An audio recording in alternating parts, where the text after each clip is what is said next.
Dadurch der Glaube, dass Moses sein Eltern 3 Monate versteckelt hat, wie er auf die Welt gekommen ist. Die haben gesehen, dass das ein schönes Kind war und hatten keine Bange gehabt, vom König seine Ordnung nicht anhält.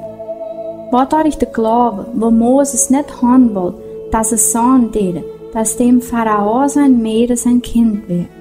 Der hat lieber mitgemacht mit dem Herrgott sein Volk, wie ein gut Leben haben, aber mit Sünde.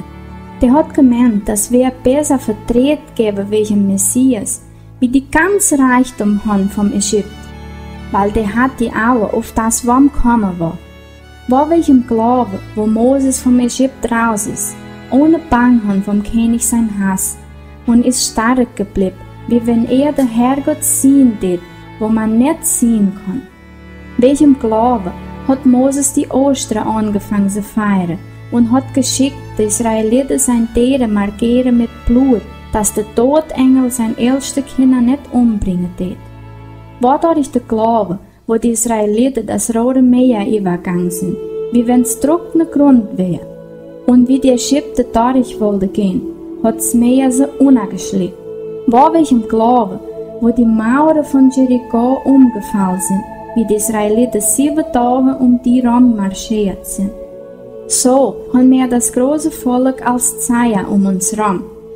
Deswegen wollen wir alles nebenlegen, was uns Schaden macht, und die Sünde, die sich an uns krallen, und wollen weiter springen, ohne den Mut verlieren, der Sprung, wo von uns markiert ist.